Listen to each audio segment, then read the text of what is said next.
Let me share the screen. So so this is gonna be like a relatively big. I mean, it'll feel like a big change. It's gonna be kind of. It's gonna. Well, I mean, it took a long time to get this PR to like work. I can't even remember the name of the PR. Git branch. What did I call it? Node, no, not nodes and edgeref. Jeez. Special ref update. Check out special ref update. Okay. Oh no. What? Git diff. What? Why is it? There's changes? Absinthe tree. .py? What? I don't understand. Modified? How? Why wouldn't git diff tell me changes to be committed? Did I do a git add? Oh, I did a git add. I didn't do a git commit. Oh, shit. Git commit. Chore feature added comment of sub y subnode lists are in. Okay.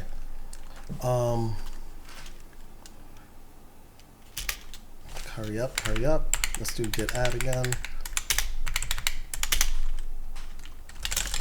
Okay.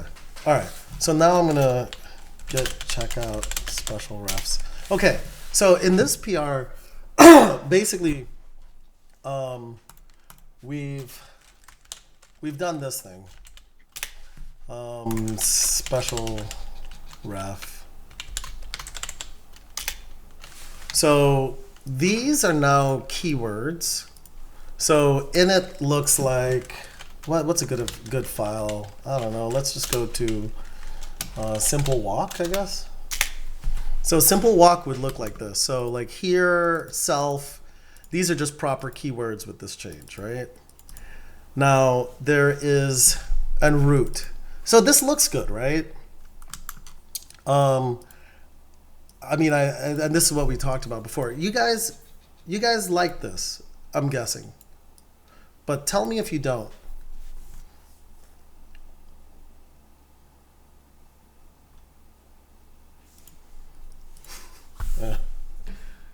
You like this change, I'm guessing?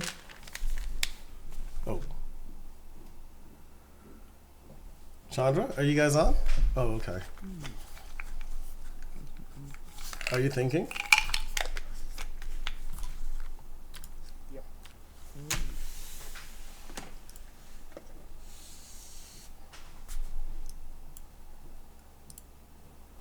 Hello? Yeah. Oh, Yeah. okay. It's yes? Say more. So, Yeah, go ahead. yeah. It is right now we are saying when the item enter, this should happen. Yeah. Item or the root enter. Yeah. So the change I'm talking about is root used to be like this, and so now it's not anymore.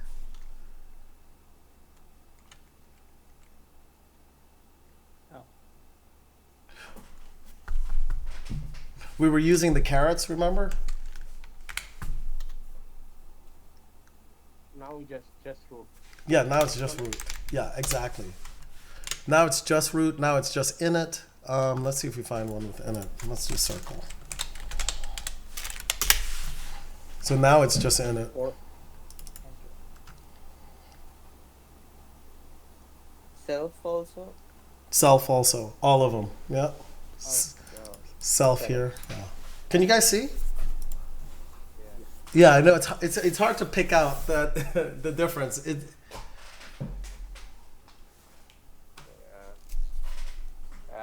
only thing that came to my mind is this is gonna change a lot in the slam. Yeah. I know. This is why this is a massive. That's why I said it's a big change. It changes slam. It changes. Yeah. Go ahead. So now the init is actually a keyword, Yeah. kind of. Yeah. Exactly. So you can't use it anywhere. Oh, you can use the keyword escape, right? So if you wanted to actually use like, you know, a equals, I don't know, like, or if you want to do init, you could do this, init equals 5, and then you have an init variable, right? So there's a keyword escape that could be used anywhere in the language to escape keywords. What about an like a function or like ability outside the object? Can I say can it Yeah, 100%. So if you were, without you think? oh no, this would break, but you could do that, but that would be essentially, it's exactly the same as can init. It's exactly the same. So with the same stuff, right? So these two functions are exactly the same, and they would both compile. But if you wanted to actually have a can init that doesn't look like this, that looks like you could do can init, and that's the same as, you know, like basically the def, you know, init, if you wanted to, right? So, yeah. So if I want to run this somewhere, okay, like can this in it, Mm-hmm. do I have to mention that again? No. But then I want to run inside the bit entry. I want to run the init function or like the init header. Yeah. Oh, I see what you mean. Could you do this? Is the question, right? Like that. Yeah, that would work. That would work. That is what. Yeah. Then you say someone is doing Yep. So we're all good with this, right? The reason I'm changing this now is like we got to change this early because if the language gets out there and people start building stuff, a change like this would be super breaking. So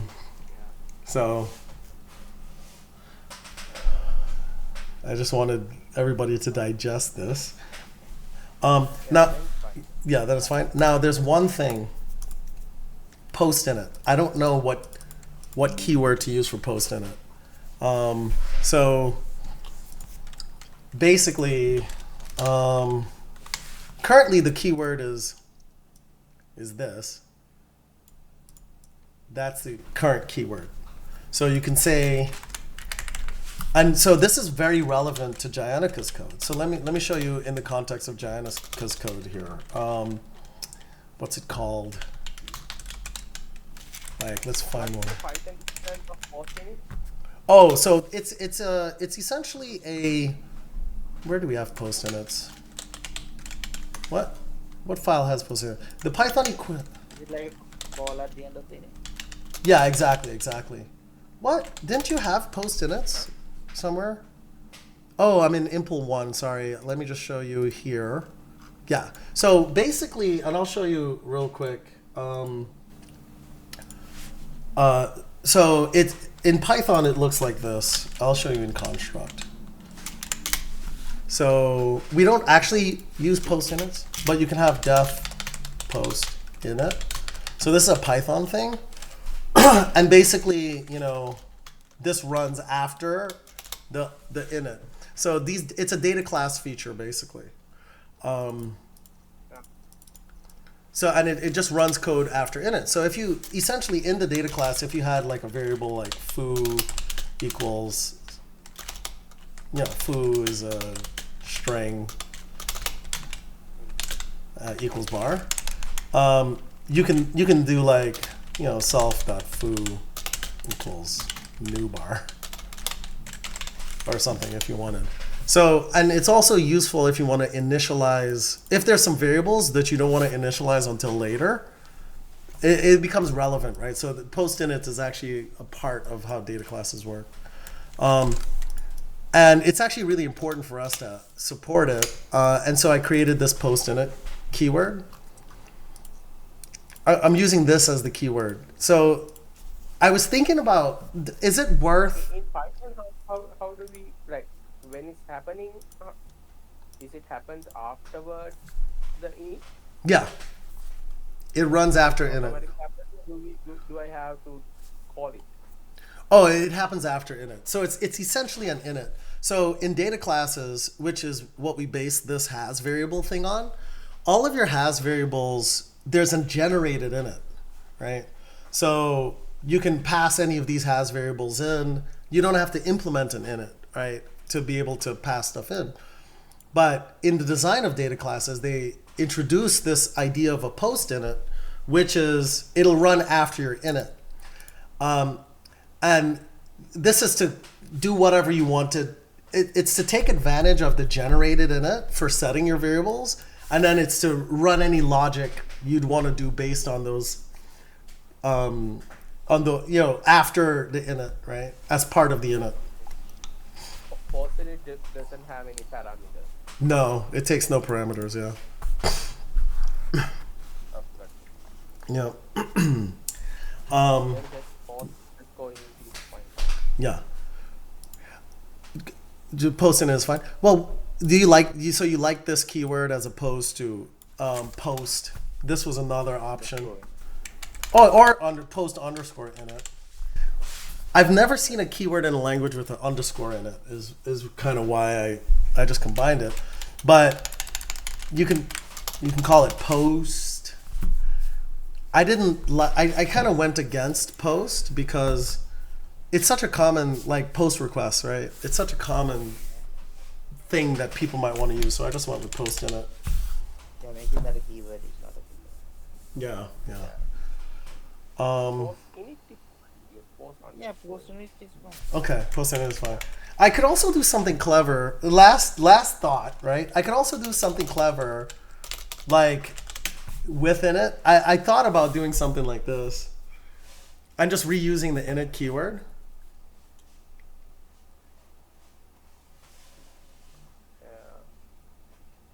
This. No, I think post. For me, post init is right. Yeah, it should Okay. be there. Okay. Post underscore is fine, I suppose. Yes, it's fine. Okay. All right. Okay. I think. Okay. Cool. So I'm gonna merge this PR to main. I have to make edits on my branches. Oh no, I already fixed it all. So, Okay. I already fixed everything that's in the repo. Yeah. I mean the current branches that I'm working on. Oh yeah. This is the thing. I mean, it's painful. Like I'm working on a Jackimple 5, right? Yeah, I know.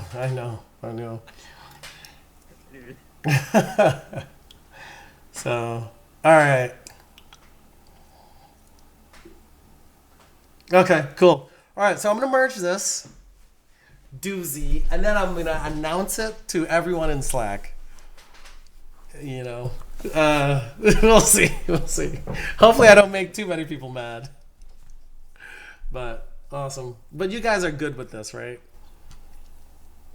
Awesome. All right, good. All right, that's all. I guess you guys can carry on. So, like, Yeah. show me that V10 node thing Yeah.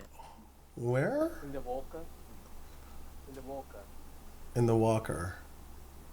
Oh. For sure, like This one? Yeah, We- like before we mentioned the node and like in Jasaki this one. one. Yeah. Mm-hmm. Okay, so yeah, okay. This also. was not in Jasaki Oh, which one was not in Joseki one? with root item entry.